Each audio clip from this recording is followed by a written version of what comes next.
words that I made up. You say my name like words that I made up. You say my name like. Marvel movie star Jonathan Majors has been found guilty of harassment and assault of his ex-girlfriend back in March. Majors was charged with 4 misdemeanors, but was only found guilty of 2 of the 4 counts. He was acquitted on 2 others. Grace Jabari accused the actor of assaulting her in the back of a car after she saw a flirty text message from another woman on his phone earlier this year. Jurors at downtown Manhattan Criminal Court began deliberations on Thursday, and they reached a verdict of guilty on Monday. I think it's safe to say today was not a good day for Jonathan Majors. I mean, think about it. Just last year, Jonathan Majors was on the tip of everyone's tongue. He was the new up-and-coming black actor compared to the likes of Denzel Washington and Will Smith at his prime. Not only did he do an amazing job in the Creed movie, he was already selected to be Kang, who was supposed to be the new Thanos-like villain in the upcoming Marvel movies. And just like that, like Thanos snapping with the Infinity Gauntlet, his whole career is pretty much over. In fairness, his career probably isn't over, but shit doesn't look sweet right now for Jonathan Majors. The 34-year-old actor was found guilty 1 count of reckless assault in the 3rd degree and guilty of harassment. However, he was found not guilty of another count of harassment and assault. Look, I'm no Tom Mesereau, but I can tell you one thing. Chances are all of this is going to get thrown out once he files his appeal. He will not spend a day in jail. This is going to cost him millions of dollars to get out of this situation, and I'm confident that his ex-girlfriend is going to file some type of civil complaint, especially now that there's a conviction. I'm almost certain there will be some type of settlement with that civil complaint as well. When this is all said and done, Jonathan Majors is going to pay a lot of money, but I got an itching suspicion he's going to be victorious when this is all said and done. And when I say victorious, he's probably going to sue Marvel, who did fire him after this conviction. When this is all said and done, he may make more money for not working with Marvel than actually working with Marvel. That's some ironic shit there. But this is my own hypothesis. It just looks very flimsy. As well. So I guess let's first of all talk about the charges here. Brian, your first reaction. Yeah, I'm actually kind of scratching my head just because I'm looking at the different charges, and let me break it down and explain. There are 2 different assaults here. One is intentional assault and one is reckless assault. Based on the number order that they're telling us, my guess, and please someone correct me if I'm wrong, is they're acquitting him of intentional assault, but finding him guilty of reckless assault, meaning that he just did something he should have known better, and it caused the injury of Grace Jabari. Then he's found not guilty of aggravated assault, which is to alarm, annoy, harass, or threaten someone and subject them to physical violence. But he's not guilty of that, but he is guilty of alarming and annoying Grace Jabari. To me, this sounds like we call it a King Solomon decision. They literally just split the baby and said half and half, but some of the convictions and some of the acquittals don't really make sense when you put them all together.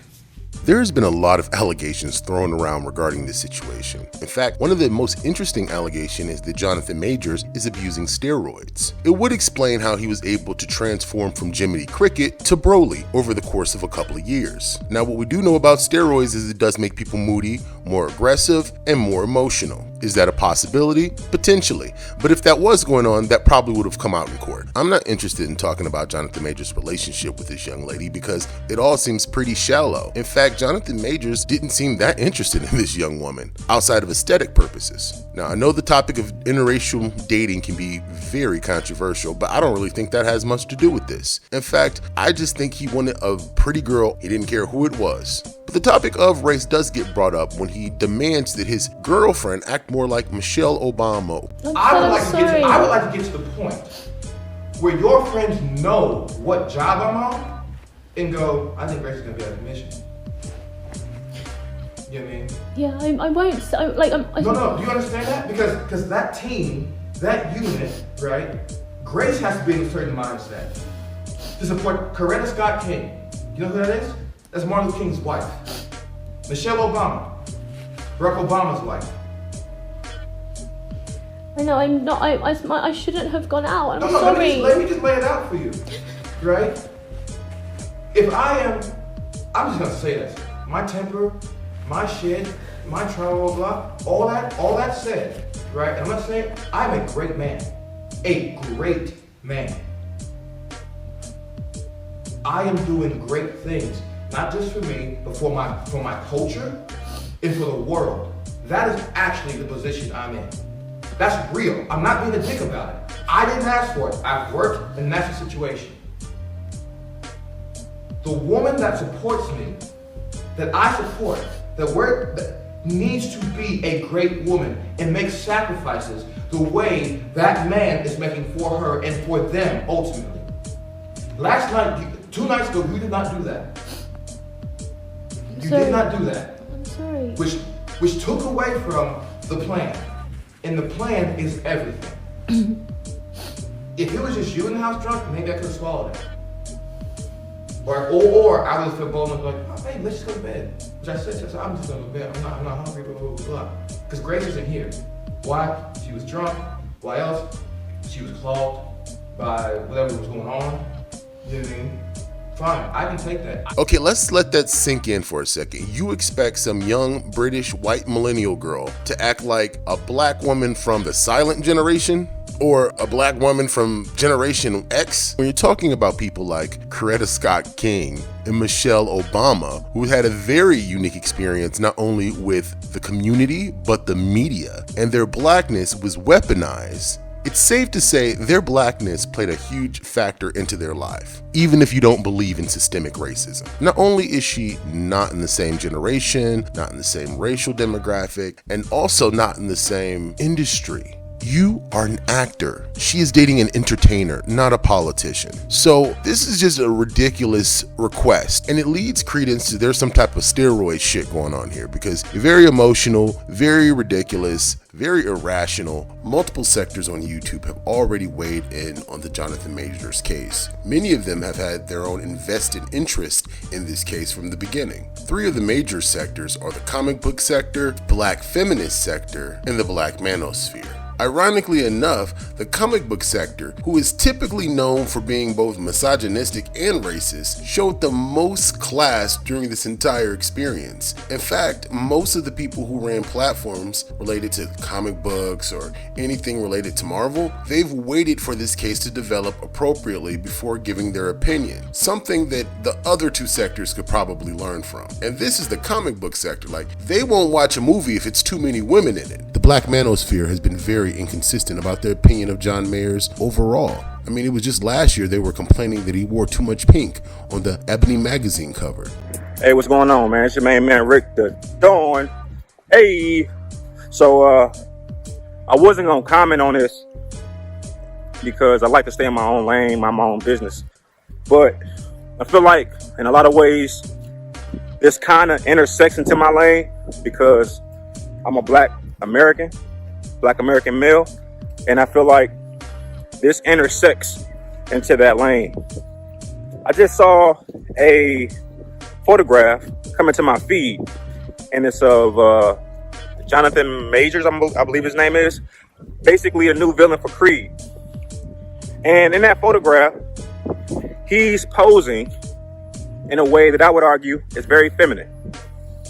And I would also argue that it is highly homosexual in essence. Though the black manosphere claims that they focused on empowering black men, most of it has to do with them lusting over non-black women, and since Jabari was a non-black woman, it kind of put them in a complicated situation. The fact Jabari is white did complicate their rhetoric, but they still found a way to blame black women for this anyway. Most of them completely ignore the fact that Megan Good, a black woman, is actually supporting Jonathan Majors through this entire experience. But they still got smoke for black women because secretly they hate their mothers and they haven't seen a therapist to resolve those issues yet. So instead of working on themselves, they're using black women as the proxy battle instead of handling those issues with their mothers. Within the black feminist sector, things have been just as toxic. In fact, they've been hating on Jonathan Majors since they found out that he dated white women and that he had a biracial daughter. How is any of this their business? It's not. You know, this is something that both the black manosphere and the black feminist sector have in common. They feel like they can police the sex lives of celebrities when they can't even police their own goddamn sex life.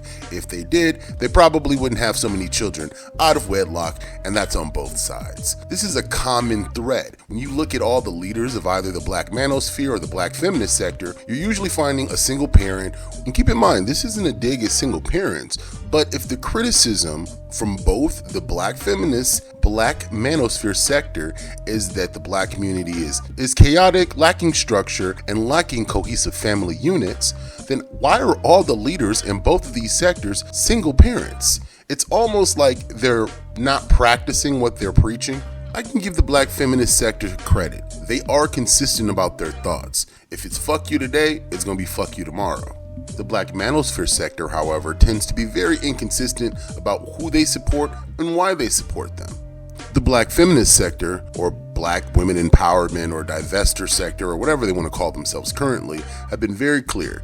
Very similar to how they cheered when Kevin Samuels died, many of them are so elated to see that Jonathan Majors is experiencing some type of legal issues regarding his interracial relationship. However, the same group encourages black women to date non-black men, which is technically an interracial relationship. See how this shit doesn't make any sense? And here's my final analysis on this entire situation. I feel like the Jonathan Majors case won't be really settled until about 2025. I imagine his criminal team is going to file an appeal, and he may be victorious because the evidence here is very flimsy at best. More than likely, Jabari is going to file some type of civil complaint against Jonathan Majors, and more than likely, she's going to get some kind of a settlement. If Jonathan Majors is victorious and his appeal is successful, he may just file a lawsuit against Disney. He can make the argument that racism played a factor into them firing him. Many people have made the parallels between Ezra Miller and his relationship with DC Comics and Jonathan Majors' relationship with Marvel. Now, the cases are very different. Ezra Miller should have been out of here a long time ago. I mean, he was literally grooming a minor. I'm not saying domestic violence is a better situation, but I feel like the evidence against Ezra Miller was much more extensive and solid. And even with all that negative press associated with Ezra Miller, DC still allowed that movie The Flash to be released. And the movie was awful, and it flopped at the box office. Marvel can be a little bit more draconian than DC. And since the response from fans have been very tepid, Marvel saw this as an easy break to get rid of Kang and replace him with a more palatable villain like somebody like Dr. Doom, who's been rumored to be the next big bad in the Marvel universe. It's really interesting to watch the rise and fall of a star within a 3-year time span. Jonathan Majors' life can be a case study of what happens when you become tremendously successful and not really fix any of those inner demons. He was literally at the cusp of greatness, and he fumbled the bag because of his emotional immaturity.